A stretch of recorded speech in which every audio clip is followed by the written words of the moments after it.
इसकी मदद से हम जो समाकलनों को निश्चित समाकलन को आसानी से सॉल्व कर सकते हैं। देखो पहला प्रॉपर्टीज, इसमें 8-7 प्रॉपर्टीज दी गई है। पहली प्रॉपर्टीज है P0, मतलब पहला प्रॉपर्टी ये है इंटीग्रेशन ऑफ एफ एक्स और लिमिट दिया गया है यहाँ पे a से लेकर के b तक दिया गया। अगर इसमें हम वेरिएबल मतलब x को चेंज करना चाहे तो आसानी से इसको हम चेंज कर सकते हैं। ये बराबर हो जाएगा a to b और एफ टी इंटू क्या हो जाएगा dt हो जाएगा। ठीक है ना। यहाँ पे देखो मानते हैं अगर हम तो देखो माना एफ एक्स बराबर माना एफ एक्स हो गया। एफ एक्स को हम मान लेते हैं फलन में एक्स की जगह पे अगर लिखते हैं एफ एक्स बराबर ए एक्स स्क्वायर या कुछ भी मान सकते हैं, एक बहुपद मान सकते हैं। ठीक है ना। या ए एक्स स्क्वायर प्लस बी कुछ ऐसे मान ले रहे हैं तो ना एफ टी बराबर देखो क्या हो जाएगा, एफ टी बराबर हो जाएगा A T square plus B हो जाएगा। या इसको ये ना मान करके एफ एक्स को मान ले हम ए एक्स प्लस बी मान ले एफ एक्स को, और एफ टी को क्या मानेंगे, एफ टी को मानेंगे ए टी प्लस बी मानेंगे। ठीक है। उसके बाद इसका अगर हम यहाँ इसको देखो सिंपली समझ सकते हैं कि एफ एक्स का अगर है यानी कि डी एक्स है तो इसको हम एक्स की जगह पे टी लिख सकते हैं। क्या लिख सकते हैं, एक्स की जगह पे टी लिख देंगे यानी कि वेरिएबल को हम चेंज कर सकते हैं। ये पहला अब जो है मतलब समाकलन दिया गया है ये एक्स वेरिएबल में है, इसको हम एक्स की जगह पे टी लिख देंगे तो हमारा फलन मतलब इस तरह से होने वाला है। सेकंड के बाद आ गया फर्स्ट प्रॉपर्टीज है a to b f x integration of f x into D x a to b, ये हो गया हमारा पहला। और इसको हम लिखेंगे माइनस करके ए टू बी कर देंगे यानी कि लिमिट को हम क्या कर देंगे यहाँ पे इंटरचेंज कर देंगे, ओवर को अपर को लोअर और लोअर को अपर बना देते हैं तो ये कुछ इस तरह से बन जाएगा। देखो यहाँ पे लिमिट को हमने क्या कर दिया, लिमिट को हमने चेंज कर दिया। ठीक है ना। लिमिट क्या था, निम्न लिमिट ए था, अपर लिमिट क्या था बी था। निम्न लिमिट जो है निम्न सीमा ए और उच्च सीमा क्या है बी है, तो सीमा को हम क्या कर रहे हैं यहाँ पे इंटरचेंज कर दे रहे हैं यानी कि बी को हम लाएंगे ए की जगह पे और ए को ले बी ए को लाएंगे। तो ए कहाँ पे था, निम्न सीमा ए थी तो हमने क्या किया बी को निम्न सीमा बना दिया, बी को निम्न सीमा बना दिया। उच्च सीमा क्या थी बी थी, हमने ए को क्या बना दिया उच्च सीमा बना दिया, मतलब इंटरचेंज कर दिया। आप लोअर को अपर बना दिया और अपर को लोअर बना दिया। तो ऐसा अगर हम कर रहे हैं तो क्या होगा, केवल चिन्ह में परिवर्तन कर देंगे। क्या कर देंगे, चिन्ह में परिवर्तन। अगर हम किसी भी समाकलन का या समाकल्य का अगर निश्चित समाकलन है तो उसके अगर लिमिट को हम बदलेंगे तो क्या होगा, केवल उस समाकलन का मान निगेटिव हो जाएगा। क्या हो जाएगा, निगेटिव। अगर ये प्लस में तो ये क्या हो जाएगा, निगेटिव में हो जाएगा। अगर निगेटिव में है मान लीजिए F x into D x, अगर ये ऑलरेडी निगेटिव में है तो ये क्या हो जाएगा पॉजिटिव में। माइनस तो एक माइनस यहाँ वाला और एक माइनस क्या बनेगा, ये इंटीग्रेशन बी की जगह पे क्या लिख देंगे ए और ए की जगह पे क्या लिख देंगे डी लिख देंगे। एफ एक्स हो जाएगा इंटू क्या हो जाएगा डी एक्स हो जाएगा और ये हमारा क्या बनेगा A B minus minus plus हो जाएगा, एफ एक्स डी एक्स हो जाएगा। ठीक है ना।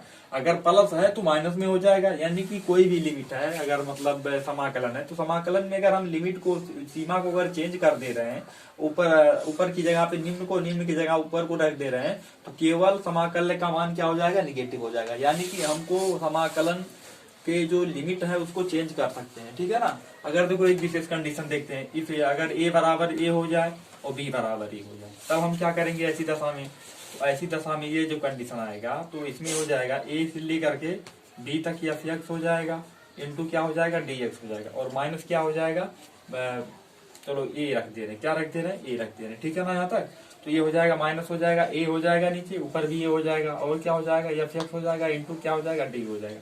यानी कि ये जो है माइनस के बराबर होता है और इसका मान जो आएगा -0 आएगा यानी कि 0 के बराबर हो जाएगा। किसके बराबर हो जाएगा, 0 के बराबर, क्योंकि एक बार हम रखेंगे ए तो एफ एक्स हो जाएगा, फिर माइनस होता है माइनस एफ में से एफ से घटा देंगे कितना आ जाएगा 0 आ जाएगा। ये हो गया आपका सेकेंड प्रॉपर्टी हो गया।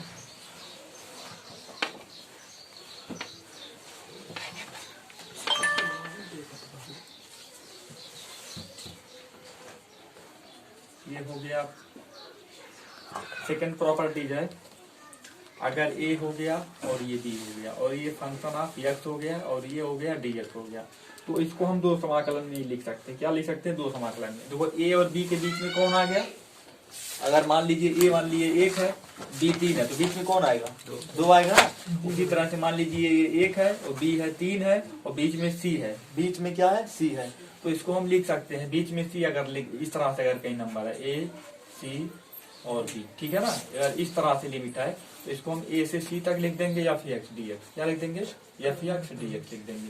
प्लस लिखेंगे सी से बी तक, ए से सी तक, फिर सी से बी तक, इसका मतलब हो गया ए से सी तक, और इसका मतलब हो गया सी से बी तक एफ एक्स, मतलब दो लिमिट में हम चेंज कर सकते हैं। ये हो जाएगा तीसरा प्रॉपर्टी जो है। यहाँ ए बी सी क्या हो जाएंगे, तीनों वास्तविक संख्याएं होंगे। क्या होंगी, वास्तविक। ए बी सी क्या है, वास्तविक संख्या। वास्तविक संख्या मतलब क्या होता है,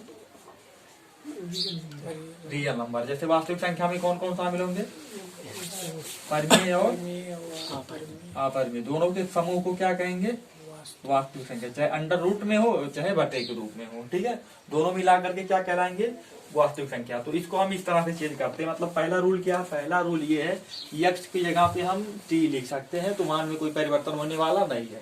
दूसरा परिमेय क्या है, दूसरा थ्योरम क्या कह रहा है, दूसरा प्रॉपर्टी ये है कि अगर हम लिमिट को इंटरचेंज कर दें, लिमिट को इंटरचेंज कर देंगे तो पूरे समाकल का मान क्या हो जाएगा, निगेटिव हो जाएगा। मान बदलेगा नहीं, केवल पॉजिटिव से निगेटिव हो जाएगा, और निगेटिव रहेगा तो पॉजिटिव हो जाएगा। और तीसरा क्या है, अगर हम लिमिट में किसी तीसरे लिमिट को ला रहे हैं, ठीक है, बीच में किसी बीच वाली लिमिट का अगर इस्तेमाल करेंगे तो उसको हम क्या लिख सकते हैं, ए से बी तक है तो ए से सी तक जाएंगे, फिर सी से कहां तक जाएंगे, बी तक जाएंगे। मतलब दो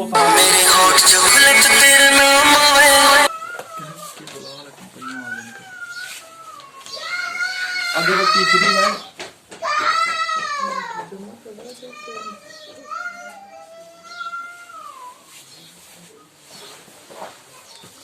एफ एक्स हो गया। और तीसरा प्रॉपर्टी जिसमें ये है कि इसको ए से बी तक ही लिखेंगे, हम ए से बी तक ही लिखेंगे।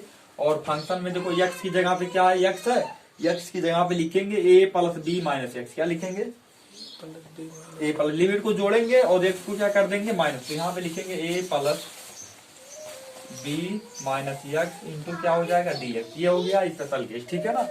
तो हो जाएगा ए प्लस बी माइनस एक्स हो जाएगा। अब देखो अगर बी ए बराबर 0 कर दे, क्या कर दे, P4 है, P4 सेम तीसरे का ही सिंबल है, यहाँ पे 0 हो गया और यहाँ पे ए हो गया, क्या हो गया, 0 हो गया और ये हो गया, और यहाँ पे क्या हो गया, एफ एक्स हो गया, डी एक्स हो गया। तो इसका मान क्या बनेगा, 0 to a, यही बनेगा ना। फंक्शन आप देखो ए की जगह पे क्या है, यहाँ पे 0, तो क्या हो जाएगा, 0 हो जाएगा। प्लस बी की जगह पे क्या है, तो क्या हो जाएगा, ए हो जाएगा। माइनस की जगह पे क्या है, माइनस, एक्स की जगह पे एक्स लिख देंगे, इंटू क्या हो जाएगा, डी एक्स। और इसको थोड़ा सा सिंप्लीफाई करेंगे तो 0 to a हो जाएगा, function of A minus x हो जाएगा, क्या हो जाएगा, फंक्शन माइनस ए माइनस एक्स, ठीक है ना। तो चौथा प्रॉपर्टीज क्या हो गया, तो ये मतलब हो गया यहाँ पे प्रॉपर्टीज चौथा जो है, या फिर एफ एक्स का 0 से ए तक का इंटीग्रेशन, तो ये बराबर हो जाएगा जब 0 to a function of A minus x into D X, ठीक है ना। तो ये हो गया चौथा। पांचवा प्रॉपर्टीज देखो,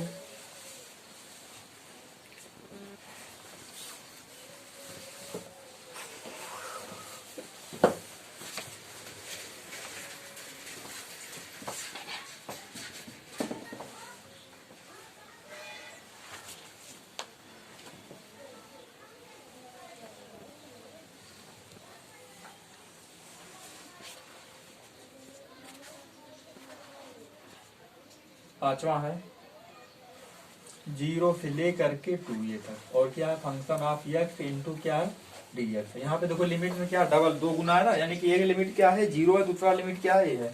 तो इसको हम दो लिमिट में लिख सकते हैं, एक को लिखेंगे 0a, क्या लिखेंगे 0a, और दूसरे वाले को भी क्या लिखेंगे 0a, ठीक है। 0a दो बार लिखेंगे, एक बार लिखेंगे 0a और एक बार भी लिखेंगे 0a, दो बार लिमिट लिखेंगे। तो देखो ये बनेगा कुछ इस तरह से, ये हो जाएगा 0 से a तक, क्या हो जाएगा 0 से a तक, और क्या हो जाएगा, function of x into D x हो जाएगा। और फिर क्या लग जाएगा, इसमें प्लस लग जाएगा, प्लस हो जाएगा, फिर 0 से a तक हो जाएगा, और फंक्शन ऑफ हो जाएगा 2a माइनस एक्स, क्या हो जाएगा 2a minus x into D X. ये हो गया सूत्र सवाल का प्रॉपर्टीज नंबर 5, ठीक है।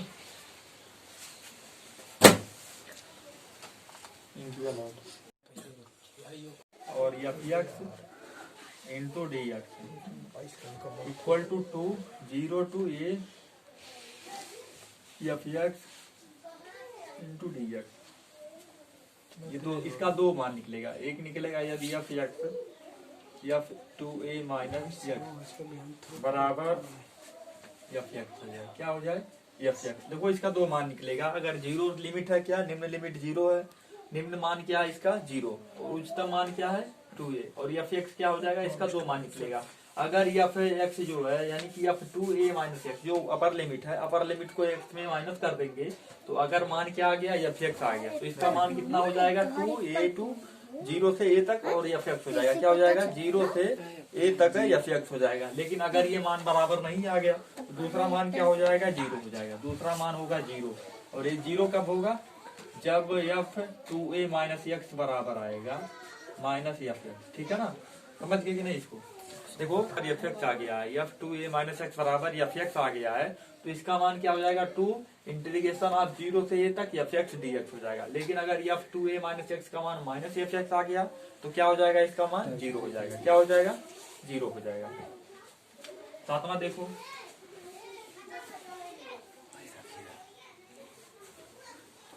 सातवें का पहला प्रॉपर्टी है माइनस a से लेकर के प्लस a तक F x into D x.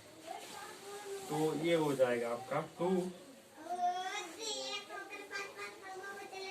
0 to a F x into D X. ठीक है, यदि एफ एक सम फलन है अर्थात एफ माइनस एक्स बराबर एफ एक्स। देखो सम फलन का मतलब क्या होता है, ये कंडीशन कब इस्तेमाल करेंगे, जब सम फलन रहेगा। देखो यदि एफ एक्स बराबर हो जाएगा एफ एक्स, ठीक है, एफ माइनस एक्स, एक्स की जगह पे अगर माइनस रख रहे हैं और फलन का मान क्या आ गया एफ एक्स आ गया। क्या आ गया एफ एक्स। जैसे मान लीजिए फलन एक्स की जगह पे माइनस लिख देंगे और माइनस रखने पर भी उसका मान एफ एक्स के बराबर आएगा, तो इसे क्या कहेंगे सम फलन। क्या कहेंगे सम फलन। जैसे cos माइनस थीटा बराबर क्या होता है,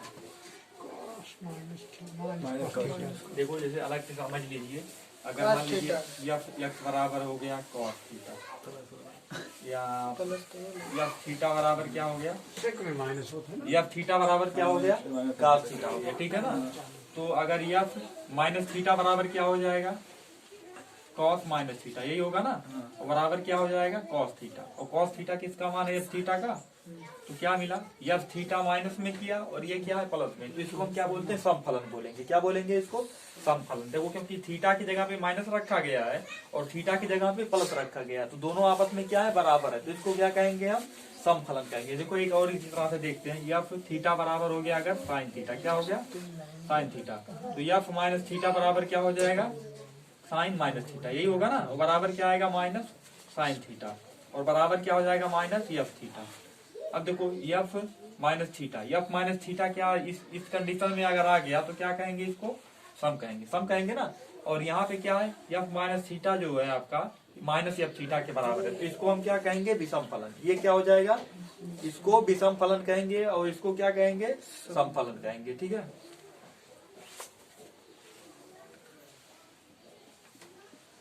दूसरा देखो minus A to A F x into D X बराबर हो जाएगा 0। ये कब 0 कब होगा, जब यदि एफ माइनस एक्स बराबर हो जाएगा माइनस एफ एक्स। ठीक है ना, अगर एफ माइनस एक्स बराबर माइनस एफ एक्स हो जाएगा तो ये फलन हो जाएगा 0।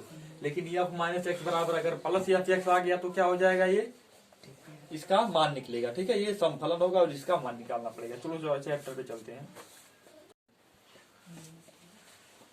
देखिए दूसरा सवाल है integration of 0 to pi by 2 under root sine x बटेज under root cos x plus sine x d x. इसको हमको जो इसका निश्चित समाकलन निकालना है, और निश्चित समाकलन निकालने के लिए जो है हमको निश्चित समाकलन के कुछ गुणधर्मों का उपयोग करना। तो हमको निश्चित समाकलन में 7 तरह के गुणधर्म बताए गए। पहला क्या था, पहला वेरिएबल चेंज करने वाला यानी कि चर को चेंज करने वाला, और दूसरा इसमें ये है, हाँ दूसरा है कि लिमिट चेंज करने वाला। पहला होता है वेरिएबल चेंज कर देंगे, दूसरा होता है लिमिट चेंज कर देंगे। तो यहाँ पे लिमिट चेंज करने से हमको कुछ नहीं मिलने वाला, वेरिएबल को भी चेंज करने से कुछ मिलने वाला नहीं है, यानी कि हमारा काम आसान नहीं होगा। और तीसरा ये है कि ए से बी तक है तो एक तीसरी संख्या को इस्तेमाल करके लिख सकते हैं, तो ये भी यूजफुल नहीं है। तो चौथा परगुण इसमें हम इस्तेमाल करते हैं। चौथा परगुण ये है कि 0 से 2 यानी कि 0 से देखो 4 नंबर का परगुण। तो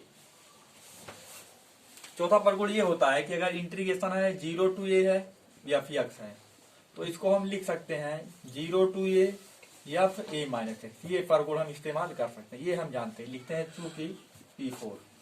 P for such that integration of f(x) from 0 to a equal to integration of a minus x 0 to a into dx हो जाएगा। यहाँ पे तो कुछ साधारण रूप से समझते क्या है, 0 की जगह पे क्या है, 0 a की जगह पे क्या है, π/2 है, और या f(x) की जगह पे क्या है, under root sine x plus बटे under root cos x plus under root sine x होता है। तो इसको हम क्या लिख सकते हैं, इसमें लिमिट में कोई परिवर्तन नहीं करना है, फंक्शन में भी कोई परिवर्तन नहीं करना, केवल फंक्शन में जो चर दिया गया है उसकी जगह पे a माइनस एक्स लिखना है। यहाँ पे क्या था, a माइनस एक्स, यहाँ पे क्या लिखेंगे, π/2 माइनस एक्स, क्या लिखेंगे, π/2 माइनस एक्स लिखेंगे। तो देखो मानते हैं, इसके लिए माना जो समाकलन दिया गया उसको हम आई के तुल्य मान लेते हैं। किसके तुल्य मानते हैं, आई के तुल्य। तो ये हो गया 0 to π/2 अंडर रूट हो गया साइन एक्स हो गया, और बटे हो जाएगा अंडर रूट कॉस एक्स हो जाएगा प्लस अंडर रूट हो जाएगा साइन एक्स हो जाएगा इनटू हो जाएगा dx हो जाएगा। अब देखो हम क्या करते हैं, परगुण का इस्तेमाल करते हैं, परगुण चार का प्रयोग करने का, चार के प्रयोग से तो हो जाएगा आई बराबर क्या हो जाएगा, देखो 0 से लेकर के π/2 कुछ करना नहीं है, फंक्शन में भी कुछ करना नहीं, केवल x जहाँ है x की जगह पे a माइनस एक्स लिख देना है। तो यहाँ पे x की जगह पे क्या है, π/2, तो क्या लिख देंगे, π/2 माइनस एक्स लिख देंगे, क्या लिख देंगे, π/2 माइनस एक्स लिख देंगे। तो यहाँ पे लिखेंगे हम अंडर रूट साइन x की जगह पे π/2 माइनस एक्स, ठीक है ना यहाँ तक। और बटे में आते हैं, बटे में भी क्या, under root cos π/2 minus x, क्या लिख देंगे, π/2 माइनस एक्स प्लस क्या, अंडर रूट साइन x की जगह पे क्या लिख देंगे, π/2 माइनस एक्स लिख देंगे, और साथ में क्या लिख देंगे, dx लिख देंगे, ठीक है ना यहाँ तक। अब देखते हैं पूरक कोणों क्या त्रिकोणमितीय अनुपात है, इसको साइन 90 माइनस थीटा क्या हो जाएगा, कॉस थीटा, यानी कि थीटा की जगह पे क्या इस्तेमाल करेंगे, x 0 to π/2, ऊपर वाला हो जाएगा अंडर रूट कॉस एक्स, क्या हो जाएगा, अंडर रूट कॉस एक्स, नीचे वाला क्या हो जाएगा, अंडर रूट साइन एक्स, और ये क्या हो जाएगा, अंडर रूट कॉस एक्स हो जाएगा। इसको मानते क्या है, समीकरण नंबर 2, ये हो गया 1, ये हो गया समीकरण 1, और ये हो गया समीकरण 2, ठीक है ना। समीकरण 1 2 में कुछ दिख रहा है, दिख रहा है कि दोनों के जो लेफ्ट साइड है दोनों के बराबर है, लिमिट भी दोनों की सेम है, और दोनों का हर भी सेम है, केवल अंश में अलग अलग है। तो क्या करेंगे, जोड़ें या घटाएं, जोड़ें या घटाएं, जोड़ेंगे तो देखो हमारे पास ऑप्शन बन जाएगा, अंत हर से कट के 1 हो जाएगा, क्या हो जाएगा, अंत हर से कट के 1 हो जाएगा, और 1 का हम समाकलन आसानी से ज्ञात कर सकते हैं। तो जोड़ने पर लिखेंगे समीकरण 1 और 2 को जोड़ने पर, समीकरण 1 प्लस समीकरण 2, तो देखो क्या हो जाएगा, डायरेक्ट जोड़ते हैं, आई क्या हो जाएगा, 2i, ये हो जाएगा आपका 2i, और इधर देखिए 0 टू लिमिट वाला बात है, 0 से लेकर के कहाँ है, 0 to π/2, 0 to π/2, ठीक है। तो क्या हो जाएगा, 0 to π/2। अब देखो क्या हो जाएगा, अंडर रूट साइन एक्स है, और अंश में कितना, हर दोनों का सेम है कि नहीं, हर सेम है, तो अंश को क्या करेंगे, जोड़ लेंगे, तो हो जाएगा under root sine x plus under root cos X, और बटे क्या हो जाएगा, बटे देख लीजिए, बटे क्या है, बटे दोनों का हर सेम है कि नहीं, केवल मतलब स्थान केवल अलग अलग है, क्रम भिन्न भिन्न से।